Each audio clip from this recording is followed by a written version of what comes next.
यानी अगर मेरे को सैलरी मिलती है तो मेरा जो खर्च है महीने का उसमें से मेरे को बचाना पड़ेगा कि मेरे खर्चे इस तरह से कम हो कि मेरे को पैसा बच जाए। बचेगा तो फिर मैं ऋणों का जो स्टॉक मेरे पे हो रखा है वो मैं पे करूँगा धीरे धीरे।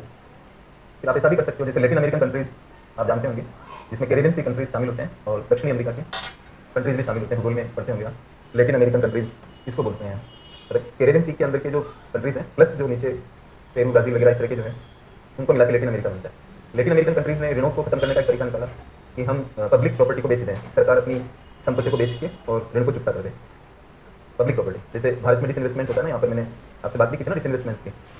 तो ऐसे डिसइन्वेस्टमेंट उन कंट्रीज़ ने किया। मतलब ज़्यादा ऋण का भार देखते हुए उन्होंने क्या किया कि जहाँ जहाँ बड़े बड़े उद्योग थे सरकार के ज़मीनें थी। आप भारत में देखो रेलवे के किनारे भी आपको बहुत सारी ज़मीनें मिल जाएगी। थोड़ा आपको ना मतलब अपडेट रहना पड़ेगा थोड़ा जो इंडिया में चल रहा है। और मैं देखता हूँ मैं लाऊंगा क्लास में असेट मोनेटाइजेशन का नाम आपने सुना होगा कि हम संपत्तियों का मौद्रीकरण कर रहे हैं भारत में। ये जो मॉडल इंडिया में चल रहा है एसेट मोनेटाइजेशन, इसमें एक चीज़ ध्यान में रखिए कि इसमें सरकार जिसका भी मोनेटाइजेशन कर रही है उसको बेच नहीं रही है, सिर्फ लीज पे दे रही है। जैसे राष्ट्रीय राजमार्ग भारत के 75 राष्ट्रीय राजमार्ग ऐसे हैं जो चल रहे हैं सरकार के हैं। सरकार उनको क्या कर रही है प्राइवेट कंपनी को दे रही है कि आप 30 साल तक चलाओ इनको, हमें शुरुआत में पैसा दे दो। जो पैसा मांगते हैं वो शुरू में जमा करा दो। जब शुरू में सब कुछ देते हैं तो इसको कहते हैं अप फ्रंट पेमेंट। मतलब एक होता है पीरियोडिक पेमेंट, एक होता है अप फ्रंट। अप फ्रंट का मतलब होता है कि सारा पैसा आपने एक साथ गवर्नमेंट को दे दिया, फिर आप 30 साल तक के लिए सड़क चलाओ। तो सरकार की सड़क आप चलाओगे, प्राइवेट कंपनी चलाएगी 30 ईयर्स के लिए। और शुरू में जितना पैसा हमने बोला बिल्डिंग होती है इसकी, वो पैसा गवर्नमेंट ने ले लिया तो गवर्नमेंट के पास फंड आया ना इस चीज़ का, 30 साल तक वो अपना सड़क चलाएंगे। लेकिन भारत में जो एसेट मोनेटाइजेशन आजकल हो रहा है, गैस की पाइपलाइन हो और एयरपोर्ट्स हो या फिर मैं राष्ट्रीय राजमार्गों की बात कर रहा हूँ वो हो, इनका प्रयोग हम क्या कर रहे हैं मतलब वापस ऐसी चीज़ें बनाने में कर रहे हैं, ऋण चुकाने में नहीं कर रहे हैं। हम सोच रहे हैं कि इन्हीं से फिर से कोई दूसरी सड़क बना ले, एयरपोर्ट बना ले। ऐसे इसको कहते हैं एसेट रिसाइकलिंग। मतलब एसेट की आप क्या कर रहे हो, रिसाइकलिंग।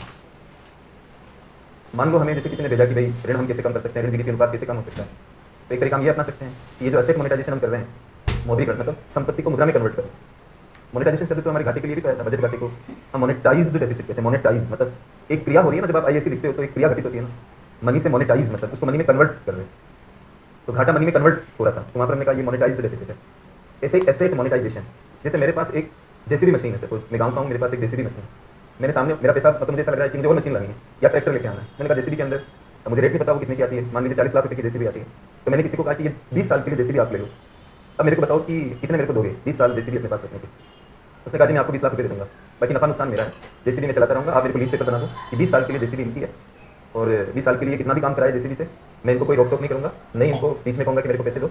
जो पैसा है वो तय हो गया और ये अप फ्रंट मेरे को दे रहे हैं। अप फ्रंट बोले तो शुरुआत में सारा पैसा दे रहे हैं। मैंने उनसे 20 लाख रुपये ले लिए, जेसीबी उनको दे दी। उनको फायदा ये लगा कि हमें 40 लाख 50 लाख की जेसीबी नहीं खरीदनी पड़ी और बाद में 20 साल चलाएंगे इनको दे देंगे। जैसा भी हुआ है तो परसेप्शन की बात है ना कि उनको इस मामले में फायदा लगता है या नुकसान लगता है, ये तो उनका परसेप्शन है। तो मेरे को तो पैसा मिल गया ना, तो मैं 2 ट्रैक्टर और ले आया, फिर उनको चला के देखा, फिर उनका भी एसेट मोनेटाइजेशन कर दिया।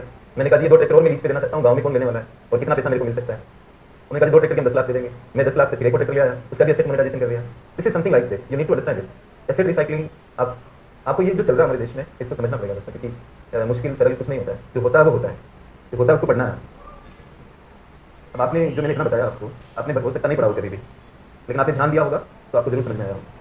तो कुछ बच्चे क्या करते हैं, उनको कोई मतलब नहीं होता है, वो क्लास में तो आते हैं, फिर देखते चाहिए कोई बात चल रही है तो छोड़ देते हैं, मतलब बैठे बैठे ही वो विड्रॉ हो जाते हैं। इतना भारी नुकसान उनको हो सकता है, वो समझ नहीं पाते इस चीज़। और मेरे कई छात्र मेरे को कहते हैं कि सर जो आप लिखवाते हो वो तो कि मैन है ही, लेकिन जो आप समझाते हो जिस समय जो एग्जाम्पल चलते हैं वहाँ पर बहुत ज़्यादा क्वेश्चन आते हैं। और मैं बाकायदा जब कोई सोचता हूँ तो मेरे दिल में ये होता है कि ये चीज़ इनको कैसे भी करके मुझे समझा देंगे, आगे सोचेंगे मतलब ऐसे करके चलता है मामला। तो क्या है, आप आज एकदम एडवांस ही गए ना, एसेट मोनेटाइजेशन एसेट रिसाइकलिंग। आज आपको बाहर भी कोई पूछेगा, आपने ध्यान से भी पूरा मेरे को सुना तो आपको बाहर ही आप उत्तर दे सकते हो, आज की तारीख में दे सकते हो। नीति आयोग की पूरी रिपोर्ट है इस पर, उसको पढ़ने की आपको जरूरत नहीं है एसेट रिसाइकलिंग को।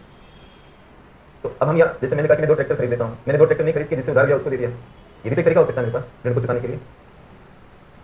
मैंने नई मशीन नहीं खरीदी, मैंने सोचा नई मशीन से कमाएंगे, तो एक हमने ऋण ले रखा, उस पर ब्याज दे रहे हैं, तो ब्याज को कम करना भी कमाई जैसा ही है कि भाई नहीं तो मैं वो उससे ज़्यादा कोई 2 ट्रैक्टर खरीदूंगा, फिर वो चलेंगे, फिर उनसे दूंगा, कुछ भी ऐसा करूँगा। तो इससे ज़्यादा अच्छा है कि मैं सामने वाले को चुका दूँ, मुझे 2 ट्रैक्टर नहीं चाहिए और मैंने 20 लाख लिया, 20 लाख की कर्ज उतार दिया, मेरा ब्याज कम हो गया, 20 साल बाद वो भी मशीन मेरे को देगा, तब आगे देखेंगे। ये भी एक तरीका हो सकता है, उसमें आपकी मशीन भी नहीं गई और ऋण भी चुकता हो गया और फायदा हो गया आपको। ये तो होता है एसेट मोनेटाइजेशन। एक होता है विनिवेश, विनिवेश में आप मशीन बेच देते हो, कैसे समझ, जो आप मशीन खरीदते हो तो इसको क्या कहते हैं, निवेश, और बेच के निकल गए विनिवेश। बाकी मैं शेयर मार्केट आपको पढ़ाऊंगा तो वो शेयर्स में डिवाइड हो जाता है। जैसे आपके पास अगर मतलब 1 करोड़ की मशीन है, 1 करोड़ की कंपनी बनाई आपने और उसको क्या किया कि आपने 1 करोड़ की पूंजी को 10 लाख टुकड़ों में डिवाइड कर दिया, एक टुकड़ा 10 रुपये का, एक टुकड़ा 10 रुपये का, और 10 लाख टुकड़े बना दिए तो 1 करोड़ हो गए ना। अब मैंने वो 10 लाख टुकड़े ऑफर कर दिए इसे यहाँ पर, ये मेरी कंपनी है और 10 लाख टुकड़ों में से मैं 1 लाख टुकड़े बेचना चाहता हूँ, तो उसको मैंने दिखा दिया 1 लाख टुकड़ों को। मैंने कहा बोली लगाओ जी, मैं तो 15 रुपये लूँगा एक टुकड़े के। मेरी इच्छा है, मेरा माल है, मैं 15 रुपये लूँगा, जिसको बोली लगानी है इसके ऊपर लगाओ या ये रहेगा, इससे नीचे मैं नहीं। वो बोली लग जाएगी।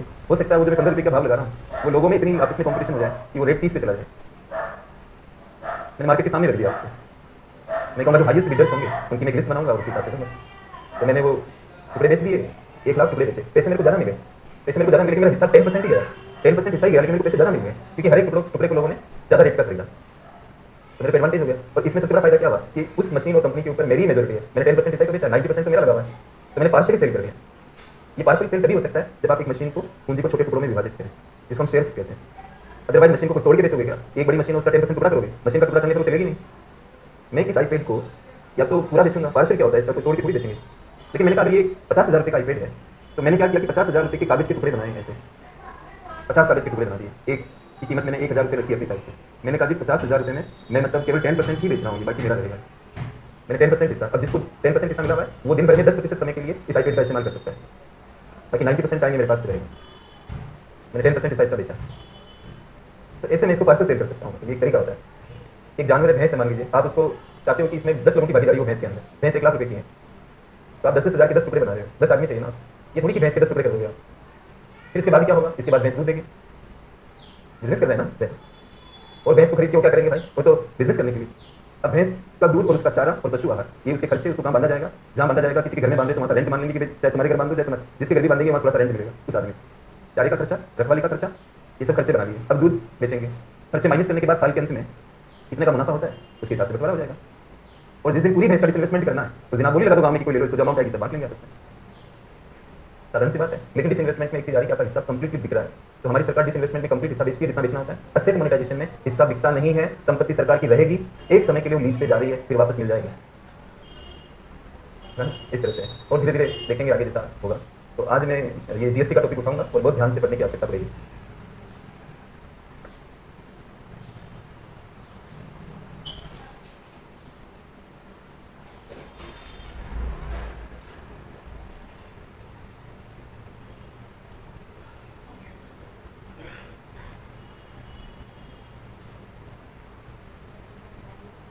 वस्तु एवं सेवा कर।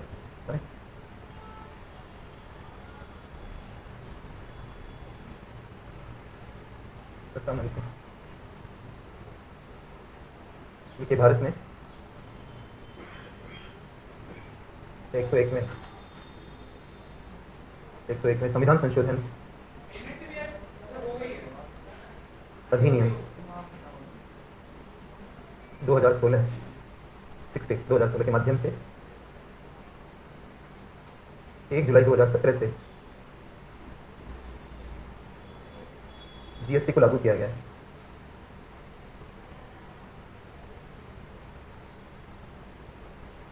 पैराग्राफ चेंज करिए। समवर्ती शक्तियों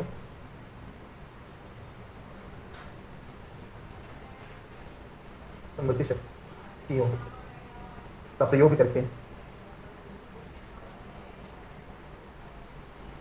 आर्टिकल 246A के अंतर्गत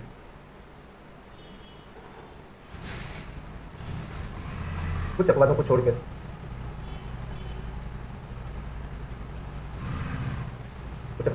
केंद्र और राज्य सरकारें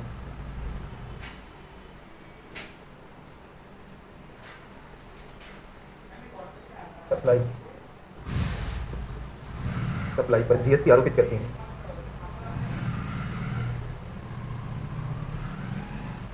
बहुत ध्यान से पढ़ने की मैंने वित्त आयोग में भी आपको समझाया था कि लैंग्वेज पे ध्यान रखना पड़ेगा। मान लो ये सवाल आ गया यूपीएससी में कि जीएसटी आरोपित होता है, निम्न में से किस पर आरोपित होता है? आपको बैठाने के लिए एक विकल्प तो वो जरूर देंगे कि वस्तु और सेवा पर। पहला ही ऑप्शन बिल्कुल वही देंगे, वस्तु और सेवा पर, और वहीं हम गिर जाएंगे। आगे विचार ही नहीं आएगा कि ऑप्शन पढ़ने चाहिए, क्योंकि हम तो ये सुनते हुए आ रहे हैं कि वस्तु सेवा कर नाम ही ऐसा ही है, तो वस्तु सेवा पर ही लगेगा। संविधान में कौन सी भाषा का इस्तेमाल हुआ है ये समझना है आपको। संविधान क्या कहता है? 101वां संविधान संशोधन क्या कहता है? सप्लाईज, जीएसटी लगता है सप्लाई पर। कुछ अपवादों को छोड़ कर, ये मैंने बताया, वो मैं आगे आपको बता दूंगा कि अपवाद कौन से हैं। फॉर एग्जाम्पल शराब, जिसकी बात पहले की हमारी क्लास में हुई थी कि शराब जो है वो जीएसटी एग्जाम्प्ट है, मैंने ये कहा। और आपको ये भी समझाया था कि जीएसटी एग्जाम्प्ट होने का मतलब टैक्स एग्जाम्प्ट है, ये हम नहीं कह सकते।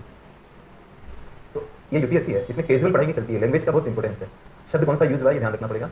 तो आपको अगर वहाँ पर ऐसा विकल्प दिखे सप्लाई, तो आपको वो टिक लगाना पड़ेगा।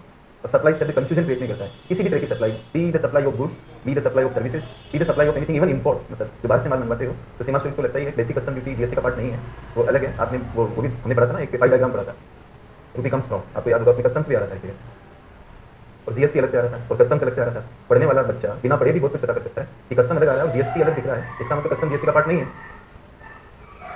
इतना तो आइडिया निकाल ही सकता है। फिर वो ये पता लगा सकता है कि ऐसा तो नहीं है कहीं कि कस्टम्स जीएसटी में मिल गया हो लेकिन कुछ वस्तुएं ऐसी छोड़ दी गई हो जिनका भी कस्टम्स लग रहा हो, ऐसा तो नहीं है कहीं। लेकिन एक तुरंत नॉलेज तो मिल जाएगा, कोई ना कोई चक्कर है कि कस्टम अलग क्यों दिखा है। जैसे मैंने एक्साइज के लिए आपको निवेदन किया कि एक्साइज यूनियन एक्साइज तो जीएसटी का पार्ट है, मैं खुद आपको लिखाऊंगा क्लास में, जिस चीज़ को लिखा देता कोई टीचर वो उसके प्रति उत्तर आइए तो प्रमाण हो गया ना, मतलब मैं बदल थोड़ी सकता हूँ। मतलब आप कल को मेरे को नोट्स दिखाओ कि सर आपने ये लिखा है, ये बात तो है ही नहीं, तो या तो मुझे आपसे माफी मांगनी पड़ेगी या मैं ये कहूँगा कि भाई गलती होगी या ये कहूँगा कि यही सही है। जब हम लिखाने पर आ जाते हैं तब तो वो सोच के लिखाना होता है ना, ऐसे थोड़ी। और यूपीएससी की क्लास में मैं तो मान के चलता हूँ ये गंभीरता वाला एरिया, इसमें बिना टेक्निकल ढंग से चले काम नहीं हो सकता है, नंबर कटने लग जाते हैं हाई लेवल पे जाकर। तो एक सवाल इधर उधर हो जाता है, एक सप्लाई को नहीं पढ़ने से और सवाल वैसे आ गया और जीएसटी को हम इतना पढ़ रहे हैं, हमारी नस नस में बस गया जीएसटी आज की तारीख में भारत में, और फिर भी हमें ये पता नहीं कि लगता किस तरह, ये कितना दुर्भाग्यपूर्ण है। तो लैंग्वेज क्या, सप्लाई, किसी भी तरह की सप्लाई, कुछ अपवादों को छोड़कर केंद्र और राज्य संबंधित शक्तियों का उपयोग करते हुए आर्टिकल 246 ए के तहत जीएसटी आरोपित करते हैं। तो यहाँ तक हम लोगों ने लिखा, पैराग्राफ चेंज करिए, ठीक है।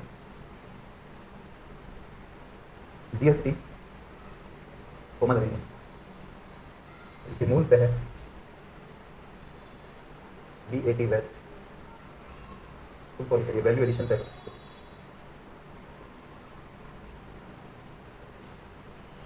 मूलतः वैट होता है और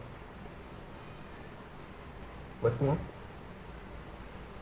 और सेवाओं के उत्पादन और विक्रय के दौरान किए जाने वाले, इंग्लिश में लिखिए वैल्यू एडिशन और ब्रैकेट में हिंदी में लिखिए मूल्य संवर्धन, उत्पादन और विक्रय के दौरान किए जाने वाले वैल्यू एडिशन मूल्य संवर्धन को लक्ष्य बनाता है।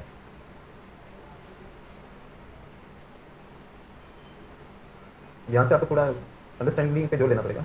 मूलतः वैट होता है, मतलब जो इसकी डिजाइनिंग है जीएसटी की वो वैल्यू एडिशन टैक्स के रूप में है। आप चिंता नहीं करो, मैं आराम से समझाऊंगा, तो बस आप ये ट्राई करो कि हमें थोड़ा सा इसको समझना है। तो मूलतः नेचर में मतलब ये वैट होता है। अब मैंने और लगाकर वेट को डिफाइन किया यहाँ पर, और वेट किसके लगता है, वस्तुओं और सेवाओं के उत्पादन और विक्रय के दौरान किए जाने वाले मूल्य संवर्धन को लक्ष्य बनाता है। थोड़ी देर के लिए कुछ भाषाई प्रयोग करते हैं क्लास में, जैसे अगर मैं कहूँ कि जीएसटी मटीरियली मतलब स्टफ के हिसाब से ये वैट है, जैसे तो वेट का फुल फॉर्म क्या होता है, वैल्यू एडिशन टैक्स। अच्छा, ये जो लैंग्वेज है वैल्यू एडिशन टैक्स, इसको देखो, इसको मैं चाहूँ तो ऐसे भी लिख सकता हूँ, tax on value addition. Value addition tax को हम चाहे तो ऐसे भी बोल सकते हैं। आप इंटरव्यू में गए, अरविंद नाम का लड़का था, वो नोट्स पढ़ा था मेरा, केवल मेरे से क्लास तो नहीं कर पाया वो, फिर उसको ये मन में था, गाँव में रहता था, आधे खेती करते थे, उसकी बड़ी तमन्ना थी कि वो मिले मेरे से, तो कहीं से किसी को जीएस वर्ल्ड वगैरह इंस्टीट्यूट के जरिए वो मेरे वहाँ तक पहुँचा। फिर मैंने उनसे बात की, उनका इंटरव्यू था, तो बोले से मुझे कुछ गाइड कर दो आप। तो मैंने अपनी तैयारी करूँगा, फिर मिलता हूँ आपसे। फिर आए एक बार, तो मैंने एक सवाल ऐसे पूछा आपसे कि वैट क्या होता है, वैट किसको कहते हैं जी। तो अब वो रुक गया, उत्तर नहीं दे पा रहा, या तो डर बन रहा था कि सर पूछ रहे तो कैसे जवाब देगा क्या, तो नर्वस हो गए।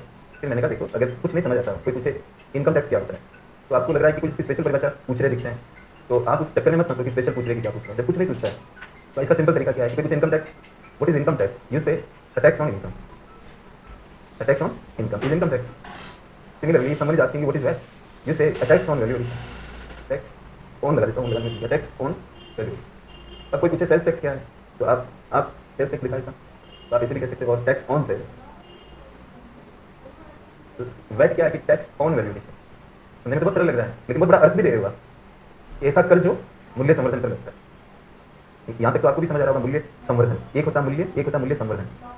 तो अब वैट जो, अब मूल्य संवर्धन की कैसे जनरेट होता है, मूल्य संवर्धन दो ही बुनियादी चीजें हैं, या तो आप उत्पादन करोगे तो मूल्य बढ़ा सकते हो क्योंकि आप उत्पादक हो, कोई चीज़ आपको 80 रुपये की मिली और आप उसको 100 रुपये का बेच रहे हो, तो मूल्य बढ़ाया ना आपने। आपको इन्वॉल्व होना है, तो बिना इन्वॉल्व हुए कुछ नहीं होगा, आपको इन्वॉल्व होना है, जो मैं पढ़ा रहा हूँ उसके अंदर। ये गलत बात है कि मैं खड़ा हूँ आप चेक बैठे हो, ये अलग बात है, लेकिन आपको उसके अंदर जाना है जो मैं बातें कर रहा हूँ इसमें। तो मैं आपको ये निवेदन कर रहा हूँ कि आप कॉमन सेंस चलाओ हर जगह। मूल्य बढ़ाने का जो अवसर है ये कौन एक्सप्लॉइट करता है, कौन करता है, मूल्य से कौन जुड़ा हुआ इंसान होता है, विक्रेता कोई भी बेचने वाला हो क्या, जो पैदा करता है वो भी बेचता है, जो पैदा नहीं करता है ऐसे लोग भी होते हैं, व्यापारी होते हैं वो भी बेचते हैं। तो मुझे कितने की चीज़ मिली, उससे ज़्यादा बढ़ा के मैंने सामने वाले से ले लिया, तो ये मूल्य बढ़ाना नहीं हुआ, मूल्य संवर्धन हुआ नहीं। ये मैं कह रहा हूँ। ये काम दो लोग कर सकता है। एक तो कोई जैसे बोतल बनाने वाला कंपनी है तो ये कर सकती है कि इसको रॉ मटेरियल, लेबर कॉस्ट, दूसरे कॉस्ट कितने के पड़े और ये कितने की बोतल बेच रही है। अगर 100 रुपये का इनको पड़ा माल पीछे से और 200 का बेच रहे हैं, तो 100 रुपये का क्या करना है, मूल्य संवर्धन। बोतल कितने की है, 200 की, बोतल कितने की, 200, और मूल्य संवर्धन कितने का है, 100 का। जीएसटी और वैट जो टारगेट बनाएगा वो 200 को नहीं बनाएगा, 100 को, बट मूल्य संवर्धन पर जो कर लगता है एक मूल्य पर लगता है, 200 पर ही लग जाए, और एक बढ़े हुए मूल्य को टारगेट बनाता है, दोनों में फर्क है ना। तो जीएसटी जो होता है वो कितना बढ़ाते हो उसको टारगेट बनाता है। ये लगता कैसे, इसकी बात बाद में करेंगे, आप पहले इसकी बात को समझो। जो मैं जहाँ पे जैसे आगे भागने से कुछ नहीं होगा ना, पीछे कुछ सारा खत्म होता जा रहा है, आगे जाए जा रहे हैं हम लोग, आप तैयारी नहीं कर पा रहे हो अपने आप को उस तरह से जैसे मैं सोचता हूँ, तो बेनिफिट नहीं है ना इसे पढ़ाई कराने से। फायदा क्या है, वो पढ़ाई में तो कितनी अच्छी करूँ, आप तक नहीं पहुंचे, तो इसका बेनिफिट किसको मिलेगा, बेकार है ना। वो मेरा अध्यात्म भी बेकार है, तो मुझे अंदर से लग जाता है कि भाई ये लोग यहाँ समझ गए तो फिर मैं आगे मूव करता हूँ, ये है बात। और उदासीन रहकर काम किया नहीं जा सकता, यानी मैं उदासीन इंडिफरेंट रहूँ कि पढ़ रहे होंगे, चलो ठीक है तुम आगे बढ़ो लिखा और जिसको प्रॉब्लम होगी मिलेंगे, तो फिर मैं काम करने में मजा भी नहीं आएगा।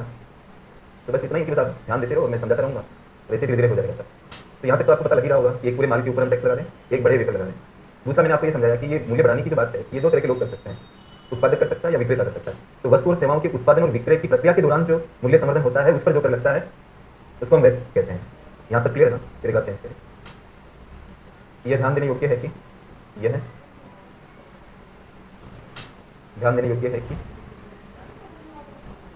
जीएसटी आरोपण के समय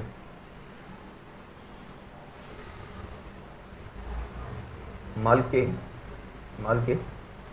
संपूर्ण मूल्य को लक्ष्य बना लेता है। घुमा आ गया यहाँ पर, हम कह रहे हैं वो वेट है और मूल्य बढ़ा हुए मूल्य पर ही लगेगा, लेकिन मैंने पैराग्राफ चेंज करके क्या लिखा है कि माल के पूरे मूल्य को लक्ष्य बना लेता है। ये बात चल रही है हमारी, आगे लिखिए। लेकिन उत्पादकों, कोमल रहिए, सेवा प्रदाताओं, सेवा देने वाले सेवा प्रदाताओं और व्यापारियों को आईटीसी कौन करिए इनपुट टैक्स क्रेडिट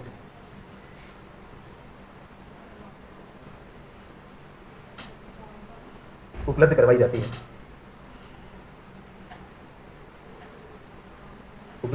है, जिसके कारण यह अपने मूल स्वरूप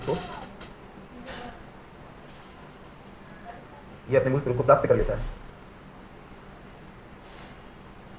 अर्थात केवल मूल्य संवर्धन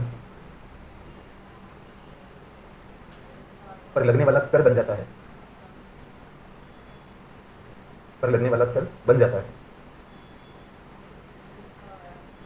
मैं सब समझाऊंगा आपको, पैराग्राफ चेंज करिए। उपभोक्ताओं यानी कि कंज्यूमर्स, उपभोक्ताओं को आईटीसी का लाभ नहीं मिलता है,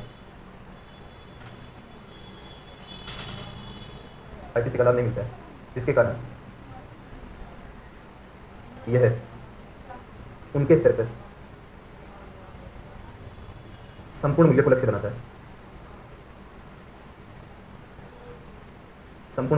लक्ष्य बनाता है, पैराग्राफ फिर से बदलिए। आईटीसी के अंतर्गत उत्पादकों, सेवा प्रदाताओं और व्यापारियों द्वारा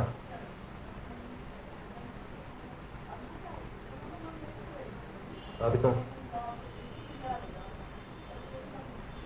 यानी कि इनपुट्स आगतों पर दिए गए कर या तो वापस लौटा दिए जाते हैं या उन्हें समायोजित, पीछे अंग्रेजी वर्ड जरूर लिखें, ऑफसेट, या उन्हें समायोजित यानी कि ऑफसेट करने की छूट दे दी जाती है।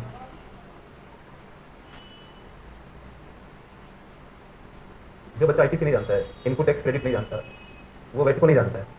जैसे एक आदमी की आत्मा निकल जाए तो शरीर का क्या महत्व रह जाता है, तो आईटीसी वेट की आत्मा है, इसी से ये चलता और डिफाइन होता है। थोड़ा सा आपने ध्यान दिया हो तो मैंने लिखाया आपको किस तरह से कि जीएसटी जो होता है वो पूरे मूल्य को टारगेट बना देता है। जब भी लगेगा पूरे मूल्य पर लगेगा। आप चाहे मैकडोनाल्ड में बर्गर खाने जाए या आप कोई ब्लेजर खरीदे, शूज़, कुछ भी, हमेशा ये देखेंगे आप कि पूरे माल के मूल्य पे लग जाता है जीएसटी। जबकि हम क्लास में क्या पढ़ रहे हैं, ये मूल्य संवर्धन को टारगेट बनाता है। When it comes to practical life it is imposed upon the full value. तो क्या हम क्लास में गलत पढ़ रहे हैं? इस तरह की बात हमारे मन में आ सकती है। दूसरी बात, चलो आप तो कंज्यूमर हो, बर्गर खाने गए तो कंज्यूमर के लिए तो मैंने लिखवाई कि पूरे मूल्य पर लगता है, आईटीसी भी नहीं मिलती। आईटीसी क्या होती है इसकी बात हम करेंगे। लेकिन दृष्टि इस डिजिटल बोर्ड को खरीदती है, डिजिटल बोर्ड को खरीदती है। तो मान लो ये 2 लाख रुपये का है, जो भी जीएसटी है वो 2 लाख पर लगेगा दृष्टि को, नहीं कि मूल्य संवर्धन। और इस बोर्ड का मूल्य संवर्धन भी कैसे निकलेगा, ये भी एक प्रॉब्लम है। क्योंकि दृष्टि की ओवरऑल कोचिंग में इस बोर्ड की भूमिका कितनी है ये कैसे निकालें? हर एक वस्तु की वैल्यू एडिशन कैसे कैलकुलेट होगी? आप दृष्टि एज एन इंस्टीट्यूट की ओवरऑल कॉस्टिंग और इनकी जो इनकम है उसका गेप निकाल के कह सकते हो कि इन्होंने ओवरऑल इतना वैल्यू एडिशन किया, पर टैक्स तो वस्तु के अनुसार होते हैं। इस दृष्टि कोई बोर्ड को नहीं बेच रही है बात, दृष्टि एक व्यापारी नहीं है कि ये बोर्ड खरीदा 1,80,000 का और इसने दृष्टि ने बेच दिया इसको 1 लाख, मतलब 2 लाख रुपये का। ऐसा तो नहीं हो रहा ना। और दृष्टि को आप कंज्यूमर भी नहीं कह सकते। Can you say Drishti is a consumer? Not at all, because they are providing service. Vikas sir में भी consumer and all the staff teachers they are consumer from one point of view. जब वो डोमेस्टिक चीज़ों के लिए सामान खरीदते हैं, मेंटल सेटिस्फेक्शन, आनंद के लिए कोई वस्तुओं को खरीदते हैं, तो वो कंज्यूमर की हैसियत से काम करते हैं। But when Rameshwar is there here while teaching in the class, I am not in the role of consumer, I am in the role of actor of production. मैं एक साधन के रूप में काम कर रहा हूँ। क्या मेरी भूमिका कंज्यूमर की कहलाएगी? अभी नहीं कहलाएगी। Drishti overall as an institute is not a consumer sort of institute. हाँ, ये कंज्यूमर जब कभी चाय स्टाफ को पिलाते हैं, पिलाना करते हैं, तब आप कह सकते हो कि पूरी कंजप्शन, कभी बच्चों को बैग बांटते हैं, तो इस तरह का कुछ।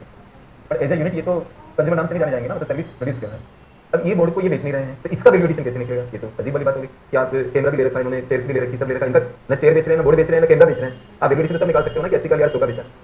इनमें से किसी प्रोडक्ट को दृष्टि सेल नहीं कर रहा है,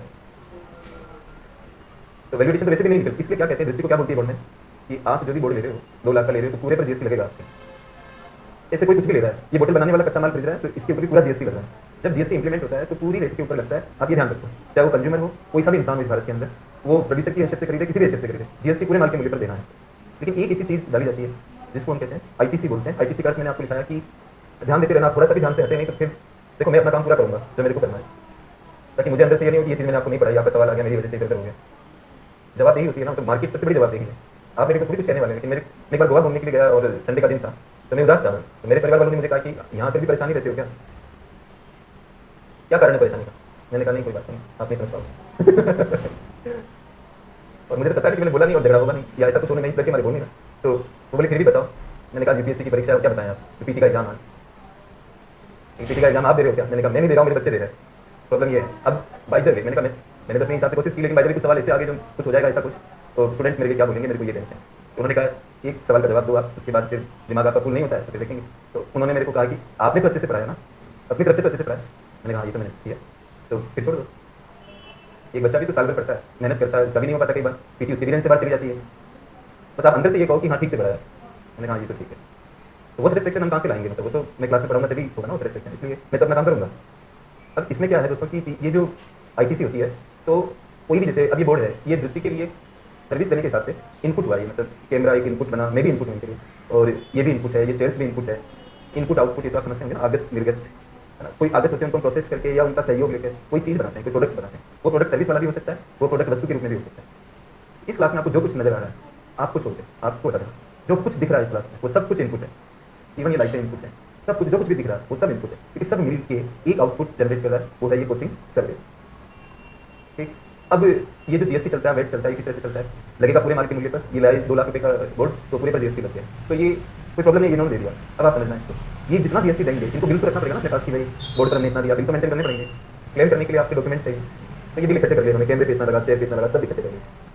बल्कि मैं भी इनके जीएसटी लगाता हूँ, तो मेरे को पेमेंट मिलता है, तो मैं हमारा जो भी डील हो रखा है उसके ऊपर मैं 18% जीएसटी लगा के इनको बिल करता हूँ, क्योंकि मैं इनको सर्विस दे रहा हूँ। तो मेरा वाला भी इसमें हो गया। अब वो चीज़ आप रख लो एक साइड के अंदर। मान लो इन्होंने टोटल करीब 1 करोड़ रुपये का जीएसटी बना जो इन्होंने पे किया, अलग अलग मेरे को भी दिया, मैंने उठा के जमा करा दिया, ऐसे दूसरों को दिया, सबको जमा करना पड़ेगा क्योंकि ट्रैकिंग होगी। फिर ये बिल को क्लेम करेंगे 1 करोड़ को, तो वो कहेंगे 1 करोड़ किसको मिला था, उन्होंने बिल जमा कराया कि नहीं कराया, वो चेकिंग हो जाएगी, तो फ्रॉड नहीं कर सकते आप इस तरह से। हालांकि फेक इनवॉइस की समस्या इंडिया में देखी गई, कई लोग पकड़े भी गए, दूसरे बिल करा के इनको उठा लिया, ऐसा भी था। लेकिन हम वो सब लीगल चीज़ें यहाँ पर नहीं मान के चल रहे। इन्होंने 1 करोड़ जीएसटी दे दिया, ठीक है। अभी क्या होता है, आप लोग एडमिशन लेते हो, या तो 1 करोड़ सरकार इनको वापस करे, एक तरीका ये है। दूसरा तरीका ये है, वापस करने की नौबत तब आएगी जब ये अपने एंड पे जीएसटी इकट्ठा नहीं करें। लेकिन तो खुद भी जीएसटी इकट्ठा करते हैं आप लोगों से। मान लो आप लोग एडमिशन लेके दृष्टि को 5 करोड़ का जीएसटी इकट्ठा हुआ, आपकी फीस को छोड़ दो, इनको डिफाइन करना पड़ेगा कि ये फीस है, ये जीएसटी है। तो आपकी फीस कम कर देंगे, तो आपको ये कि आपके ऊपर जीएसटी नहीं डालना है, तो भी को डिफाइन करना पड़ेगा, उसको पीछे देना पड़ेगा मूल फीस को, फिर जीएसटी लगा के। जैसे आपको 1 लाख में एडमिशन हमारे यहाँ, तो इनको गवर्नमेंट को दिखाना पड़ेगा कि क्या अमाउंट है जिस पर 18% जोड़ के 1 लाख बनता है, ये इनको दिखाना पड़ेगा। कुल मिला के उन्होंने 5 करोड़ का जीएसटी इकट्ठा कर लिया और 1 करोड़ का टोटल मिला के सब लोगों को दिया। तो ये क्या करेंगे, 1 करोड़ माइनस करके बाकी 4 करोड़ जमा करा देंगे। तो इन्होंने जो पीछे जितना भी जीएसटी दिया वो वापस ले लिया ना एक तरह से। अरे जो जीएसटी आपने दिया वो दूसरी का थोड़ी था, गवर्नमेंट का था, 5 करोड़ सरकार को जाने थे। तो एक चीज़ बताओ, मान लो मैंने आपसे 10 रुपये उधार ले रखे, पहले कभी दिए, जैसे आप मेरी दुकान पे आए और मैंने एक सामान दिया आपको, वो 20 रुपये का था, तो मैं कहूँगा ना भाई 10 दे दो मेरे को, 10 मेरे को देने थे आपको, आप एक काम करो 10 दे दो मुझे। कि हम बिल्कुल देहाती बैंक से काम करेंगे कि पहले मैं 10 दूंगा फिर मेरे को 20 दूंगा। तब आप कहोगे सर दुकान इसीलिए चला रहे हो आपका दिमाग काम नहीं कर रहा है, इसलिए दुकान करनी पड़ रही। तो सरकार से वापस लो फिर उनको जमा कराओ, तो इसका क्या तुक बनता है? सरकार कह रही भाई ऐसा है, आप कितना इकट्ठा किया आपने, हमारे लिए कितना पैसे इकट्ठा किया कि 5 करोड़ से, और हमें कितना देना बनता है आपको 1 करोड़, तो काट के जमा करा। तो जो इनपुट के ऊपर जितने टैक्स दिए वो तो वापस आ गए ना इनके पास एक तरह से, ऐसा समझो आप।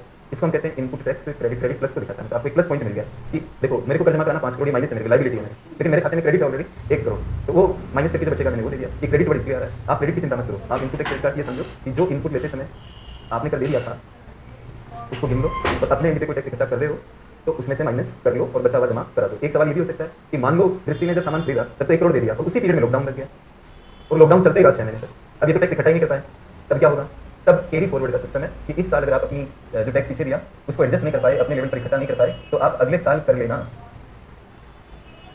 सरकार को भी तो मोह रहता है कि मेरे पास पैसे आ रहे, भाई काय ले रहे हो, मैं क्यों ट्रांसफर करूँ, अगला साल इंतजार कर लो ना, अपने टैक्स इकट्ठा करना, माइनस से जमा करा देना। अब जो मेरे पास पैसा पड़ा वो रहने दो, जैसे मैंने आपसे 10 रुपये उधार लिए कोई सामान लेगा तो आपको पैसा मैं देना नहीं चाह रहा, मैं आपका इंतजार कर रहा हूँ कि आप मेरी दुकान पे आओ और 20 रुपये का सामान आपको मैं दे दूँ 10 रुपये देने की जगह, और वो 10 रुपये उसमें सेट हो जाए। मैं अपनी तरफ आपको प्रभावित नहीं करना चाह रहा हूँ।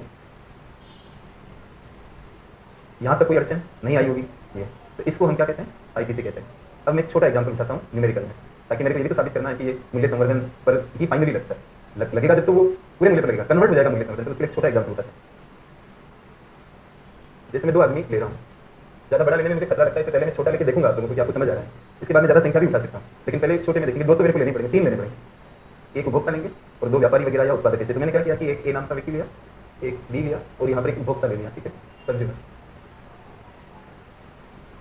अब इसके सामने जो मैं वैल्यू लिखूंगा आपको ये समझना है कि ये इतने का बेच रहा है, ऐसे समझिए। ये बेच रहा है तो उधर तो कोई है ही नहीं, तो लेने वाला किधर है? ये। तो ये बेच रहा है तो ये लेगा, मतलब ऐसा समझो। फिर ये भी बेचेगा तो ये कितने का बेच रहा है उसकी वैल्यू मैं इसके सामने लिखूंगा, ठीक है। अब एक जीएसटी मानते हैं 10% है, ऐसा करके चलते हैं। तो पहले तो मैं एक वस्तु लेके आता हूँ जिसकी कीमत है, कीमत लिख रहा हूँ मैं 80 रुपये, ठीक। ये आदमी इसको बिल बनाएगा, 80 रुपये की कीमत दिखा रखी है, 10% जीएसटी है, तब इस पर जीएसटी लगाएगा। तो मैंने क्या किया, यहाँ पे लिखा जीएसटी एट द रेट 10%। अभी हम केंद्र और राज्य के चक्कर में नहीं फंस रहे हैं, हम भारत नहीं पढ़ रहे हैं, हम जीएसटी एट टैक्स पढ़ रहे हैं।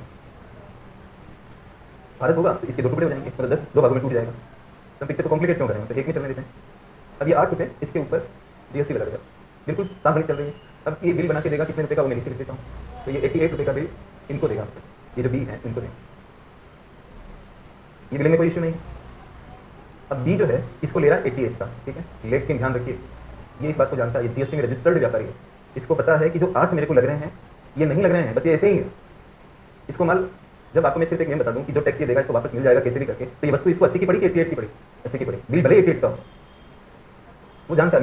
मैंने जब डिजिटल बोर्ड कैमरे खरीदे तो जो बेचने वाला था उसने मेरे को कहा कि सर आप कैश में ले लो, मतलब नकद दे दो और बिल नहीं बनाऊंगा। तो मैंने कहा इसका कारण कि आपको महंगा पड़ेगा। मैंने कहा कैसे? कि मान लो ये 80 रुपये का बोर्ड है तो आपको 88 का पड़ जाएगा सर, जीएसटी 8 रुपये लगेगा इस पर, ऐसे समझ लो यहाँ पर। तो मैंने कहा आप बनाओ ना बिल, आपको नहीं पता क्या जीएसटी कैसे काम करता है।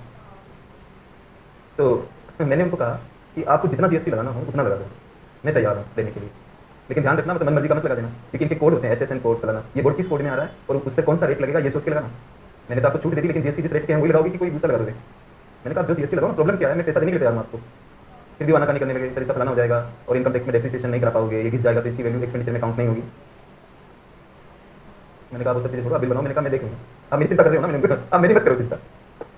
वो मेरे को नहीं समझा पाया, क्योंकि समझने वाली बात ही नहीं थी, क्योंकि मुझे पता था कि ये मेरे को वापस मिलना है। स्टूडेंट मेरे को टैक्स देंगे, उसमें से माइनस कर लूँगा ऐसे। जैसे मेरे वहाँ पर एक अमित नाम से लड़का काम करता है, वो कहता है कि कभी कोई चीज़ खराब है मुझे फोन करता है, सर ये तो जीएसटी लगा रहे हैं, सर ये तो जीएसटी लगा रहे हैं, फलानी जगह से ले लूँ क्या? मैंने कहा हमें वहीं से लेना है जहाँ जीएसटी लगता है। तुम आराम से क्यों टेंशन ले रहे हो, मैं हूँ ना देखने वाला, आप जीएसटी के बिल बना के लाओ। क्योंकि मुझे पता है कि जो जीएसटी उस समय हम पे कर रहे होंगे वो कुछ समय की बात है, जब बच्चे हमें फीस देंगे तो हम भी जीएसटी लेंगे, उसमें से माइनस कर लेंगे, तो थोड़ी सी देर की लग रहा है कि ये लग रहा है कि हमारे अकाउंट से जा रहा है। तो ये बात मैं एडवांस में कह रहा हूँ, क्योंकि मैं इसको जानता हूँ। ऐसे ही व्यापारी भले इकोनॉमिक्स के इतना एक्सपर्ट नहीं हो, लेकिन बार बार काम करने से उनको भी पता रहता है कि कितने भी जीएसटी लगा दें हमारे बिल के ऊपर, घुमा फिरा के ये वापस नहीं मिलना है, तो बहस किस बात की करनी है। तो ये भी इस बात को जान रहे हैं, ठीक है। आगे बढ़ते हैं। हर बिजनेसमैन की एक पॉलिसी होती है, बिना पॉलिसी के कोई इंसान काम नहीं कर सकता है। रोज माता पच्ची कौन करेगा? दुकानदार बार फिक्स रेट लिख देते हैं, उनके दिमाग में होता है कि मैं इतना मार्जिन कमाना है, तो हम ये मान लेते हैं कि 20 रुपये का मार्जिन कमाना चाहता है। तो जब 20 रुपये का मार्जिन उसको निकालना है, तो आपके सामने मैं प्रश्न रखता हूँ कि 20 रुपये का मार्जिन निकालने के लिए वो 88 को आधार बनाएगा, 80 को आधार बनाएगा? 80 को। 88 को नहीं आधार बनाएगा, क्योंकि 8 रुपये वापस आने। तो अब इसने क्या किया, इसको बेचने के लिए फिर एक बिल बनाया इन्होंने, कीमत रखी इन्होंने 100 रुपये, ठीक है। और फिर जीएसटी इधर नहीं लिखा हूँ, ये इधर आ रहा है, इसे समझ लो। तो जीएसटी बन गया यहाँ पर 10 रुपये, है ना। 100 के ऊपर 10% जीएसटी, 10 रुपये बन गए। तो इन्होंने कितने का बिल किया, 110 का, और उनसे कितना लेगा, 110 कंज्यूमर से बिल बना, ठीक है। 110 मिल गए उनको। अब आप ये देखो कि 110 मिले, तो इसमें 10 क्या है। हाँ, तो इस व्यक्ति को जीएसटी की जो लाइबिलिटी है वो कितनी है, पहले तो हम देखते हैं लाइबिलिटी जो ग्रोस रूप में है, टोटल लाइबिलिटी, टोटल लिख देता हूँ, 10 मिलेगा ग्रोस की। टोटल जीएसटी लाइबिलिटी बनती है 10 रुपये की, क्योंकि 10 टैक्स का गवर्नमेंट को देना है। लेकिन गवर्नमेंट कहती है कि अगर आपने पीछे से कुछ लिया है, उस पर जो टैक्स दिया है उसका बिल हुआ आपके पास, तो वो बिल के हिसाब से कैलकुलेट कर लो, जो बचता है वो 2 है। तो ये व्यक्ति आईटीसी लेगा ना, ये व्यक्ति, तो यहाँ पर लिखेगा वो आईटीसी कितने की, 8 रुपये की। फिर यहाँ लिखेगा net GST liability, net net कितना जमा कराना है, 2 रुपये। अब आ जाओ, इसका मूल्य संवर्धन इनसे कंपेयर नहीं होगा, मैं पहले कह चुका हूँ इससे। तो 80 और 100 के बीच में कितने की मूल्य संवर्धन हो रही है, 20 रुपये की। और जीएसटी कितना है, 20 रुपये पर जीएसटी 10% कितना बनेगा, 2 रुपये। तो ये कितना दे रहा था, 2 रुपये। लास्ट में किसमें अपने मूल रूप में आ गया ना, 10 बनता है, 8 पीछे का माइनस किया, 2 देना है उसको। और जब आपको मूल्य संवर्धन निकालना हो तो फुल इनवॉइस से नहीं निकलता है, मेन प्राइस से निकलता है। ये इसको तो कीमत मान नहीं रहे ना, वो इसको कीमत समझ रहा है। और यहाँ कीमत कितनी लिखा है, ये तो टैक्स है ना, ये तो इनको क्यों बीच में कैसे रहा है, ये है मूल्य संवर्धन। तो खुद वो मूल्य बढ़ाता है वो कहते हैं मूल्य संवर्धन। टैक्स से मूल्य बढ़ाने को मूल्य संवर्धन नहीं कहते, ये तो गवर्नमेंट है ना, वहाँ तो गवर्नमेंट काम कर रही है। अगर कोई आदमी टैक्स की वजह से टैक्स ले रहा है तो उसको मूल्य संवर्धन कहते हैं। अरे तो टैक्स लगा रहा भाई, उसको दोष में दे रहे हो, मूल्य संवर्धन, वो कोई इनकम कमा रहा है। तो मूल्य संवर्धन कहाँ से कैलकुलेट होगा, प्राइस, वो प्राइस डिटरमिन करता है। प्राइस कितनी है, 2, और पीछे की प्राइस कितनी है, 80। अब कंज्यूमर महोदय आ गए इधर, इनको 110 का पड़ा, ये 110 इनको देने, तो दे ही चुका ना 10 ऑलरेडी। मतलब अब वो कंज्यूमर ने जो 10 दिए वो इनको वापस नहीं होंगे, क्योंकि कंज्यूमर के स्तर पर जो चीज़ें इस्तेमाल होती है उनको इनपुट नहीं कहते। जैसे आप कोट लेके आए, एज ए कंज्यूमर ये इनपुट थोड़ी है, आपके कहने से थोड़ी मान लेगी गवर्नमेंट कि नहीं सर इसको पहने बिना तो मैं काम ही नहीं कर सकता, इसलिए इनपुट है। वो कहेंगे कि पूरी दुनिया ही इनपुट है, तो फिर हम टैक्स नहीं ले, मतलब सारे के सारे लोग तो इनपुट क्रेडिट ले लेते हैं टैक्स की, तो टैक्स देता कौन है, तो असली टैक्स गिवर तो कंज्यूमर है।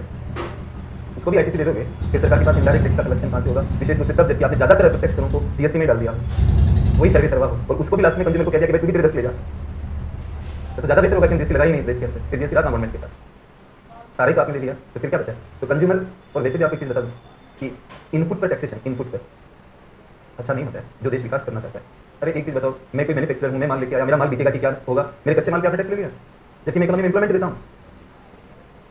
तो आपके मन में आ रहा है कि इनको टैक्स से छोड़ देंगे तब तो दिक्कत हो जाएगी सर। अरे इनकम टैक्स, जीएसटी छोड़ा आपने, इनकम टैक्स छोड़ दिया क्या, कॉर्पोरेशन टैक्स छोड़ दिया क्या। अगर उनको जीएसटी के बचने से उनकी इनकम बढ़ती है तो इनकम टैक्स है ना हमारे देश में, तो जीएसटी छोड़ने का मतलब थोड़ी कि उनके ऊपर टैक्स नहीं लग रहा कोई। और जो इन्फ्लेशन आता है हमारे देश में, कीमतें बढ़ती है, इनपुट इन्फ्लेशन को कोई नहीं रोक सकता, ना रिजर्व बैंक रोक सकता, ना कोई रोक सकता है। अगर मेरे को एक कप महंगा पड़ेगा तो मैं तो इसका रेट ज़्यादा रखती हूँ, इसको रिजर्व बैंक की मॉनेटरी पॉलिसी कैसे कंट्रोल कर लेगी, आप मेरे को ये बताइए, आप इसे पूछता हूँ। अर्थव्यवस्था में ब्याज दर बढ़ाने से इसकी कॉस्टिंग का क्या करना चाहिए, बल्कि उल्टा और कॉस्ट बढ़ जाएगी ब्याज दर बढ़ाने, कंपनी को और महंगा धन मिलेगा तो वो तो और रेट बढ़ाएगी। तो आपको ना समझ, जब हम एक पक्ष पर जाते हैं तो दूसरा भूल जाते हैं, ये प्रॉब्लम है। बच्चा क्या सोचने लग जाता है, ये तो जीएसटी तो माफ हो गया, तो भारत में विषमता बढ़ जाएगी, भारत में फलाना हो जाएगा। अब ये भूल रहा है कि डायरेक्ट टैक्स भी है इस देश के अंदर। और सबसे अच्छा कब मानोगे आप, जब आप इनकम कमाओ फिर टैक्स दो, तो आपको भी अच्छा लगेगा और गवर्नमेंट को भी अच्छा लगेगा। मैंने कमाया कुछ है ही नहीं और मैंने कच्चा माल खरीदा, उस पर टैक्स दे दिया, तो किस तरह की मैन्युफैक्चरिंग ग्रोथ हमारे देश में चाहते हैं। तो भारत में जीएसटी आना और मेक इन इंडिया कार्यक्रम से आपस में मिलते जुलते हैं कि आपको लिंक करना आना चाहिए, वो मैं अभी सब लिखवा दूंगा आपको। लेकिन आई थिंक मतलब काफ़ी कुछ आपकी समझ खुली होगी जितनी मैंने आपसे बात की। छोटे एग्जाम्पल पे बात समझ आ रही है, मैं 4 व्यापारियों को उतारूंगा, मुझे रिस्क ये लगती है बड़ी क्लास के अंदर कि कहीं वो जो पढ़ा सीखा वही नहीं गायब हो जाएगी। तो मैं अपने हिसाब से देखूंगा, जैसा लगेगा कि यहाँ तक तो क्लियरिटी आ रही है कुछ आप लोगों को। अब आप ये तो प्रस्तावना चल रहा था, तब हेडिंग लगाओगे जीएसटी के लाभ।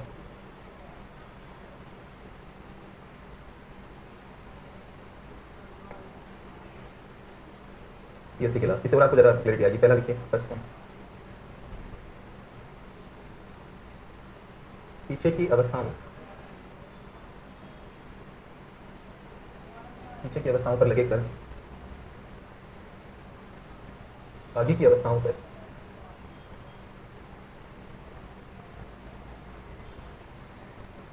ट्रांसफर नहीं होते हैं, अर्थात कास्केडिंग इफेक्ट एक वर्ड है जिसका अर्थ मैंने पहले लिखा, अर्थात लगा के मैंने वर्ड लिखा, अर्थात कास्केडिंग इफेक्ट समाप्त हो जाता है।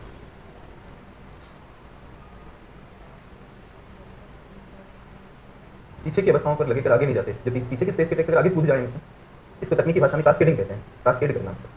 ये गलत माना जाता है, क्योंकि जो कर देने वाला व्यक्ति होता है लास्ट में तो कर देने वाला कंज्यूमर होता है, उस पर अनायास ही सारे कर गिर जाते हैं। ना गवर्नमेंट उसको टारगेट बनाना चाहती है, लेकिन वो अनायास ही टारगेट बन जाता है, क्योंकि ये व्यापारी और उद्योगपति क्या करते हैं, दो चीज़ें हैं। अगर उनको कर देना पड़े, मतलब वो तो मान लेते तो कर देना ही है उनको, ध्यान से सुनना, अगर उनको पीछे कर देना पड़ रहा है और वो कर उनको वापस नहीं मिले या अपने एंड पे इकट्ठा करे तो उसमें माइनस नहीं कर पाए, भाई उन्हीं के ऊपर भार पड़ रहा हो, तो फिर वो क्या करेंगे कि जब अपना सामान बेचेंगे तो जो टैक्स उन्होंने दिया उसको आगे भेज देंगे। जैसे आप इसको ऐसे समझो कि ये जो एग्जाम्पल हमने लिया, आप थोड़ी देर के लिए सोचो कि आईटीसी नहीं है, जीएसटी नहीं, जीएसटी के फायदे समझने के लिए जीएसटी को हटाना पड़ेगा, और जीएसटी हटाने का मतलब आईटीसी नहीं है। जीएसटी और अन्य करों में क्या डिफरेंस है? अन्य कर में आईटीसी नहीं होती और जीएसटी में आईटीसी, यही डिफरेंस है।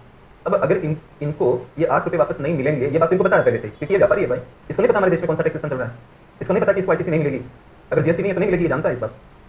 तब ये क्या समझेगा कि मेरे को माल ये 80 का नहीं पड़कर 88 का पड़ रहा है, क्योंकि जो 8 टैक्स भी मैं दे रहा हूँ ये मेरे को वापस नहीं आना है। तो अब ये उसी माल को किस नज़र से देखेगा कि ये 88 का है मेरे को, ये मानते हुए कि उसकी बिजनेस पॉलिसी क्लियर है कि उसे 20 रुपये कमाने हैं, तो वो 88 में 20 रुपये जोड़कर मतलब फिर बेचेगा। तो अब आप सोच लो 118 रुपये का रेट कर देगा, तो टैक्स तो 8 पीछे का था और कूद गया आगे, मतलब 118 में 8 कहाँ से आया? और जीएसटी है तो 110 का रेट है, जीएसटी नहीं है तो वो 8 आगे आ गया। एक चीज़ बताओ, अगर विकास देवी के सर को पता है कि ये डिजिटल बोर्ड के ऊपर जो मैं जीएसटी दे रहा हूँ, रामेश्वर जी को जो मैं जीएसटी पे कर रहा हूँ, ये सब मेरे को वापस मिल जाने हैं, तो आपकी फीस को किस लिए बढ़ाएंगे? मतलब बढ़ाएंगे तो उसका तर्क दूसरा हो सकता है, डिमांड सप्लाई की कोई गणित हो सकती है कि हाँ मतलब हमारे अलावा कोई नहीं, या हमारी मोनोपोली है, या कोई और फैक्टर हो सकता है, लेकिन ये फैक्टर नहीं बनेगा उनके लिए कि भाई जीएसटी मेरे को मतलब मिलते हुए भी आपसे ज़्यादा ले लें। कौन चाहता है मार्केट के अंदर अपना मार्केट बिगाड़ना? जब हमें कोई चीज़ महंगी मिल नहीं रही है तो हम भी चाहेंगे ना कि उसकी रेट हम सही रखें। लेकिन विकास देवी की सर को अगर लगता है कि ये कोई जीएसटी मेरे को नहीं मिलना है और इनको दे रहा हूँ वो भी मेरे को नहीं मिलना है। पहले भारत में सर्विस टैक्स चलता था ना, आपको पता होगा, जीएसटी आने पर वो मर हुआ उसमें, सर्विस टैक्स लगता था 12% की दर से। अब थोड़ी देर के लिए भूल जाओ भारत में जीएसटी नहीं है, हम चले गए पीछे की पीरियड में, मेरे को सर 1 लाख रुपये देते हैं मान लो कोई भी, तो मैंने उस पर 12% सर्विस टैक्स लगा के 1,12,000 का भी बना दिया। ये 12,000 सर को प्योरली अपनी जेब से देने पड़ेंगे, कोई रास्ता नहीं है, क्योंकि आईटीसी नहीं है, जीएसटी नहीं था तो आईटीसी नहीं। तब वो क्या सोचेंगे, मेरे को इतना तो सर्विस टैक्स इन लोगों का भुगतना पड़ जाता है, और मैं कोई भी सामान खरीदता हूँ इस पर एक्साइज वगैरह लगती है, मेरे को महंगा आता है, तो उनको कोचिंग चलाना कॉस्टली पड़ेगा। कॉस्टली पड़ेगा तो वो क्या करेंगे, पीछे के टैक्स को आगे कुदाने की कोशिश करेंगे, कास्केडिंग हो जाएगी। एक तरीका तो ये है कि वो कुदा दे उनको, एक तरीका ये है कि चोरी करना शुरू कर दे, मेरे को क्या आप बिल क्यों बनाते हो, आपको 1 लाख में दे देंगे ना इसे, अब बिल मत बनाओ। ऐसे ही मतलब कोई भी सामान लेंगे तो फोर्स करेंगे कि बिलिंग नहीं होनी चाहिए, क्यों? बिलिंग करेंगे तो टैक्स लगेगा, टैक्स लगेगा तो हम उसको आगे नहीं फेंकेंगे तो हम लॉस में चले जाएंगे, और आगे डालेंगे तो बच्चे नाराज हो जाएंगे। तो पुराना सिस्टम जो था हमारे इंडिया में किस तरह का होता था, बिना बिल का सिस्टम, चोरी वाला सिस्टम, क्योंकि कास्केडिंग पेट्रोल डीजल में ज़्यादा होती थी, क्योंकि उसकी चोरी नहीं कर सकते आप। पेट्रोल डीजल तो सारा रिपोर्ट पर आता है, कहाँ से निकला, कहाँ गया, कौन सी रिफाइनरी में गया, कौन सी क्या कहते हैं पेट्रोल पंप पे दिख रहा है ना, उसकी आज चोरी हो सकती है ना पहले चोरी हो सकती थी। और मैंने आपको कहा था कि जीएसटी पेट्रोल डीजल वगैरह पे नहीं लगता है, तो कास्केडिंग हो रही है, कास्केडिंग हो रही है तो पेट्रोल डीजल महंगा है, और इसलिए केंद्र कहता है कि इसमें लाओ इसको जीएसटी के दायरे में। तो वहीं खड़े हो रहे होंगे ना, आज मैं समझाऊँ इस चीज़ को, ज्ञान का भी कल जाना, तो पढ़ने में जितना मजा है वो किसी चीज़ में नहीं, बस थोड़ा पढ़ के देखो आपको समझ आ जाएगा कि सर सही कहते हैं। 2-4-5 किताबें बढ़िया हाथ में आ गई और अच्छी चीज़ें आ गई तो आपको इसी का शौक लग जाएगा। तो पढ़ने की शौक लग गई किसी को तो उसे कहने क्या, जैसे अमीरी का इससे कोई कनेक्शन नहीं है दोस्तों। वारेन बफेट अगर 500 पेज रोज खत्म कर देते हैं अपनी किताबों के अरबपति होते हुए, उनको ऐसा क्या अचीव करना है, लेकिन फिर भी उनका टारगेट रहता है 500 पेजेज में दे, और हमेशा कहते हैं सबसे पहली लाइन बोलते हैं मैं रीडिंग योर हैबिट। जब आदत इस चीज़ की लग जाती है ज्ञान की तो फिर हमें कोई दूसरी चीज़। तो यहाँ मैंने वो तर्क भी आपके सामने दिया, और शराब जीएसटी से बाहर है उसका भी तर्क आज आपके पास है। हम किस आधार पर शराब बनाने वाली कंपनियों को आईटीसी दें? क्या शराब हम सस्ती रखना चाहते ताकि लोग ज़्यादा पिए हमसे? तो अगर या तो लोग चोरी करेगा, और चोरी अगर नहीं हो पाती तो कास्केडिंग होगी, और जब हम इकोनॉमिक्स को पढ़ते हैं क्लास में तो चोरियां नहीं पढ़ते हैं, चोरियां पढ़कर क्लास में पढ़ाई जा सकती है लीगली किसी सिस्टम को। अच्छा चोरी हो रही है तो गलती हमारी है, और चोरी होने से यह अर्थ नहीं निकलता कि चोरी रोकी नहीं जा सकती। तो जो चीज़ स्थायी नहीं रह सकती उसके आधार पर चोरी थोड़ी पड़ जाती है, चोरी कोई स्थायी चीज़ नहीं है, हम चाहे तो उसे रोक सकते हैं। तो हम वही पढ़ना जो सस्टेन करता है, जो चलता है उसी को पढ़ना चाहिए। तो ये बात है दोस्तों, तो कास्केडिंग इफेक्ट खत्म हो जाता है। 8 अगर सामने वाले इधर वाले ने इसको दिए और ये अगर वापस उसको माइनस कर सकता है तो कस्टमर के ऊपर 8 रुपये का भार नहीं फेंकेगा। और फिर भी आपको लगता है इस बाय द वे उसने फेंक दिया, तो एंटी प्रॉफिट हियरिंग का प्रयोग होता है कि जब आपको बेनिफिट मिल रहा है, सरकार आईटीसी का नुकसान बर्दाश्त कर रही है, तो आपको इसे कस्टमर तक पहुंचाना है। In any case, if it is found that the ITC benefit is not being extended to the customer level, then for such businessmen a severe penal action can be taken. Government है भाई, ITC हम भुगत रहे हैं और तुम consumer को benefit नहीं दे रहे हो, तुम फिर भी इसको महंगा बेच रहे हो 118 में, जबकि तुम्हें पीछे का आईटीसी मिल रहा है। तो हमें जीएसटी स्ट्रक्चर को लाने का फायदा क्या हो? गवर्नमेंट ये कहेगी। तो शासन भी तो है ऐसे, मतलब थोड़ी चलता है ये तो मैं तब बता रहा हूँ जब मतलब वो कोई आदमी ऐसी हिम्मत करता है। बाकी प्रैक्टिकली मार्केट के अंदर कोई भी इंसान कीमत बढ़ाकर खुश नहीं होता है। अगर उसकी लागत कम हो रही है तो वो ये चाहता है कि हमारे सामान सस्ते रहें। इसलिए किसी ने कहा कि वेट अच्छा काम करता है जहाँ पर कॉम्पिटिशन बहुत बढ़िया हो। एक कॉम्पिटेटिव इकोनॉमी के अंदर किसी रेगुलेटर की आवश्यकता नहीं, तो क्योंकि अपने आप नहीं रेगुलेटर, बिना पैसे का रेगुलेट। आज आप अपने आप को रिफाइन कर रहे हो तो ये कॉम्पिटिशन की वजह से कर रहे हो ना, आपको कौन रेगुलेट कर रहा है? रेगुलेशन लाने की जरूरत ही नहीं पड़ती है। अगर कंपटीशन बहुत अच्छा हो तो लोग अपने आप ही अच्छा काम करेंगे। एप्पल कंपनी को कोई सिखाने नहीं गया कि आप एक अच्छा फोन लेके आओ। 3 तरह के कंपटीशन होते हैं, price competition, advertisement competition and product innovation type का कंपटीशन। आप कीमत का युद्ध कर सकते हो, ये तरीका है। विज्ञापन का युद्ध कर लो, बहुत सारे विज्ञापन देते हैं, या अपने प्रोडक्ट को इंप्रूव कर लो, इनोवेशन ले आओ ऐसा प्रोडक्ट जैसे एप्पल लेके आती है। अब उनका डिस्टिंक्ट है तो डिस्टिंक्ट उनका मार्केट है। कोई सा भी कंपटीशन लाओ, एडवर्टीजमेंट को छोड़कर सारे कंपटीशन समाज के लिए अच्छे होते हैं। विज्ञापन का खर्चा बेकार माना जाता है, बाकी कीमत का मतलब कंज्यूमर वेलफेयर बढ़ता है और प्रोडक्ट इनोवेट कर रहा है।